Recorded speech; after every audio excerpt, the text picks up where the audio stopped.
After these things, Paul departed from Athens and went to Corinth.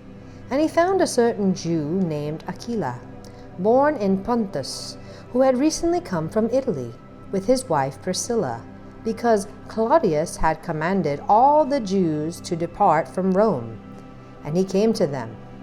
So, because he was of the same trade, he stayed with them and worked, for by occupation they were tent makers. And he reasoned in the synagogue every Sabbath and persuaded both Jews and Greeks. When Silas and Timothy had come from Macedonia, Paul was compelled by the Spirit and testified to the Jews that Jesus is the Christ. But when they opposed him and blasphemed, he shook his garments and said to them, "Your blood be upon your own heads. I am clean. From now on I will go to the Gentiles."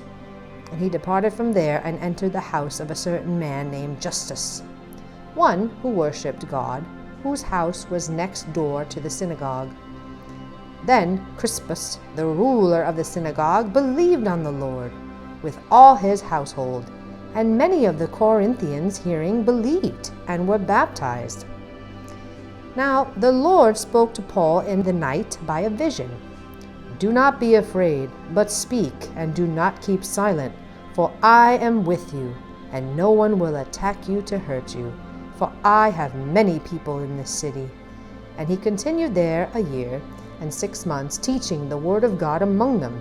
When Gallio was proconsul of Achaia, the Jews with one accord rose up against Paul and brought him to the judgment seat, saying, "This fellow persuades men to worship God contrary to the law."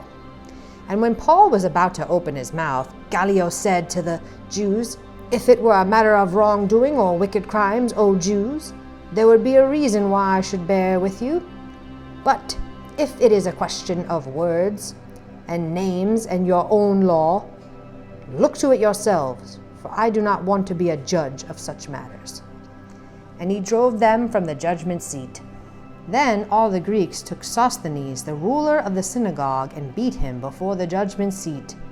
But Gallio took no notice of these things. So Paul still remained a good while. Then he took leave of the brethren and sailed for Syria, and Priscilla and Aquila were with him. He had cut his hair off at Cenchrea, for he had taken a vow, and he came to Ephesus and left them there. But he himself entered the synagogue and reasoned with the Jews. When they asked him to stay a longer time with them, he did not consent, but took leave of them, saying, "I must by all means keep this coming feast in Jerusalem, but I will return again to you, God willing." And he sailed from Ephesus. And when he had landed at Caesarea and gone up and greeted the church, he went down to Antioch. After he had spent some time there, he departed and went over the region of Galatia and Phrygia in order, strengthening all the disciples. Now a certain Jew named Apollos, born at Alexandria, an eloquent man and mighty in the Scriptures, came to Ephesus. This man had been instructed in the way of the Lord, and being fervent in spirit, he spoke and taught accurately the things of the Lord, though he knew only the baptism of John. So he began to speak boldly in the synagogue. When Aquila and Priscilla heard him, they took him aside and explained to him the way of God more accurately. And when he desired to cross Achaia, the brethren wrote exhorting the disciples to receive him. And when he arrived, he greatly helped those who had believed through grace. For he vigorously refuted the Jews publicly, showing from the Scriptures that Jesus is the Christ.